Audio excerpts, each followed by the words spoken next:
Hi, it's Xavier, and I'm in my Bonsai Retreat, and I was taking part in a bit of an interesting chat earlier today, and it made me realise something, and it's that age-old question about who killed my tree, or why did my tree die.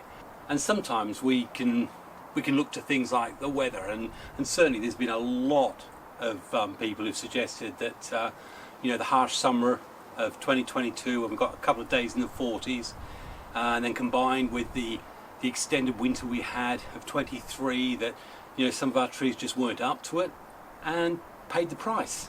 And so we sort of tend to blandly go, oh, it was the hot weather, it was the cold weather. And I mean, on the surface of it, if you look at it, that may have been the trigger, extreme heat or extreme cold or unexpected. That will be the trigger for it.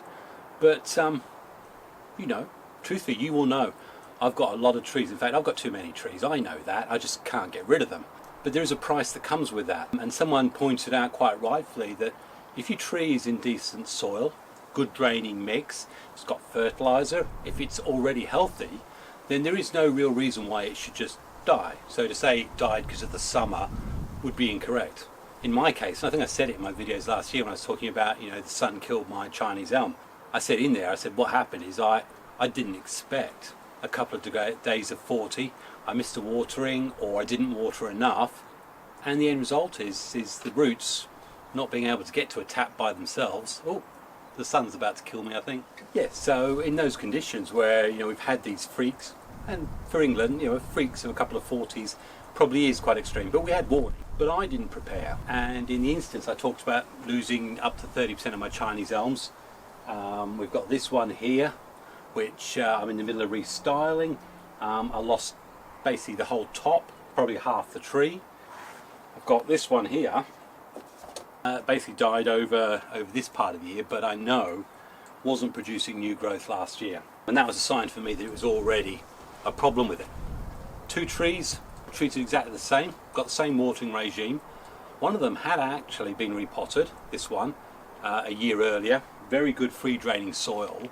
Whereas this one was actually overdue a pot, and again I said that was symptomatic of the cause. I probably had the soil wasn't percolating enough, or one of those reasons that is down to me. Now, I don't know why there's a difference between the two and why one kept a bit more leaves than the other. It could be there was just a lot more health or vigour in the roots themselves, which brings us on to the other point.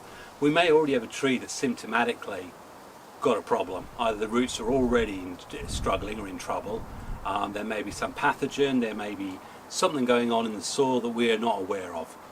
And yep, that could be outside our control, within our experience levels. I think the bottom line is, if I had looked ahead and thought to myself, we're going to get some really heavy sun, I need to water more regularly, or I need to keep these elms out of the bright sun, I probably wouldn't have had the deaths that I did. I mean, even this little one, this poor little fella, it was me who killed him, not the sun. Does that mean it's always our fault? No, we do have, sometimes trees do death. There's this big thing going around about yew in the UK, that a lot of yews are getting hit by some fungal problem, and I don't know whether that's been sorted or not yet, but there is a worry about that. So things can happen, but I think we do have to try where we can and control the environment of our trees. So am I responsible for these trees dying? Yeah, most definitely. Do I have too many, and is that why it happened? Yeah, most definitely. So, hands up to that.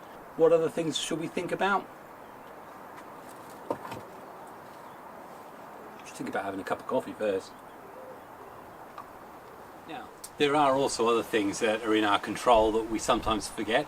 This brush cherry, Sisginium or whatever, or bush cherry or something like that. It's been fine for years and years and years. It was repotted a couple of years ago. Everything was healthy about it. This year it died, and I was tempted to blame it on the heat. I think the sun killed it. But this was also the first year I decided to keep it in a protected part of the garden over the winter. Now, traditionally I've kept this inside, but I had a few people who said to me, oh, it'll be fine outside. Hey, it didn't agree. And the reason why it died is because I kept it in temperatures that were just too cold. I think the roots basically froze, and the tree later died. So whose fault's that? That's mine. So I think what I'm saying, and it was just something I wanted to get out there, because we can so often blame external conditions rather than ultimately our own ability to care for the tree effectively. And in my instance, there were no pathogens or diseases. It was just, I just didn't think about where I'd located the trees. Some of them I'd missed important repots, again, too many trees. And even with my my work system, my database flow, I didn't get to it, and you know, the tree paid the price. Now another example of this was in 2021 with my Trident maples, and this featured again in one of the very early on videos. The hard frost killed my Trident maple tops, and I lost the tops, lots of growth on quite a number of Tridents. And I mean, yeah, I didn't think it was the frost per se, it was me. I should have recognised we were going to have some snaps. The foliage had just come out, so there was always going to be a chance that that was going to kill it off. Set the trees back 2 years, and it taught me a lesson, and that is to be very, very protective about trees that I know are susceptible to frost. And perhaps if you're blessed that you have fewer trees, obviously you have the opportunity to care for them better, and if you've got greater knowledge and awareness, then you're able to do so. I'm definitely not trained in anything particularly bonsai wise. Everything I do is been from experience. I certainly haven't done any classes or anything, and you know, I'm learning my lessons through the hard knocks. And you know, I'm the first one to put my hands up and say, if I can show everyone what not to do by the mistakes I made, then that's a plus. But no, the cold weather didn't kill the tops off this Trident maple. I did, because I didn't care for it properly. You know, it's not a criticism of me, it's a learning, and it's not a mistake I make again. In the same way that I learned that with the Dawn Redwoods last year, if you leave them in the sun too much, they'll crisp up, and as a result of that hot weather, the second flush that I wanted to get never ever happened. But this year, based on what I learned the hard way last year, as soon as I did that early pruning in the middle of June, so that I can get that ramification, these then all went into basically shady spots where I knew that I could control the amount of sun that would get there in the afternoon. And they basically got a bit of morning sun, dappled afternoon sun, and they were right outside the back door, so that if I saw any sign of browning or crisping, I could move them again. End result, I've got lovely, lovely green foliar growth, and I can learn properly what I wanted to learn last year, which is to get that ramification in closer, and it's happening, and I'll be able to show you that in a later video. So if we are going to be really honest about who or what killed our bonsai, then we have to be honest about the conditions that led to what we believe is the death. And unless you identify a pathogen or a root or something like that that was outside your control, invariably you've got to look into the mirror and say, moi. Mea culpa. I've learnt loads of lessons. I'll be putting my Chinese elms away for a lot longer in the cold storage this winter, and equally the Trident maples, as I did this year, I will be more than happy to put them back in the greenhouse if I think there's going to be a cold snap in the sort of early spring. So diseases and pathogens, less control over, but anything to do with water, we've got lots of control over that. So let's take control, let's take responsibility, and remember, we do this for fun, we enjoy it, and please, if anyone has actually got any empirical evidence about Chinese elms, oaks or other trees that have died over this last 9 months, get it down in the comments, because again, this is opinion based. So you know, there's a lot more intelligent, knowledgeable people out there who may know differently. So yeah, let's use this as a bit of a forum if we can. But it was an interesting chat that I had, and sometimes we get emotion led on our responses, but truth is, bottom line, it's down to me. Some of the soil was good, some of the soil wasn't. I didn't water them properly, they dried out, the roots died, and in the winter the roots froze, same thing.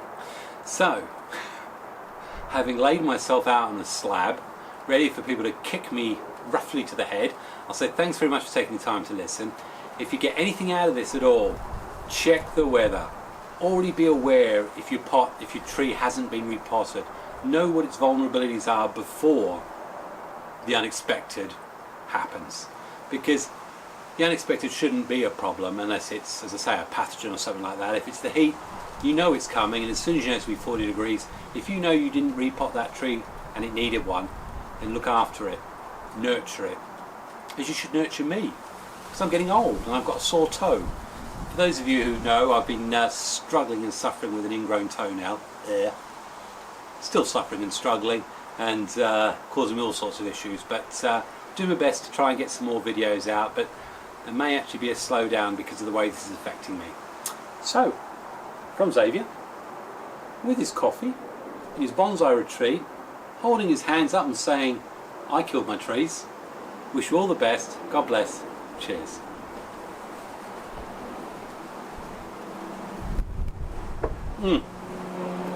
But I didn't kill the one that the neighbour dropped his ladder on. That wasn't me. Although he said it was.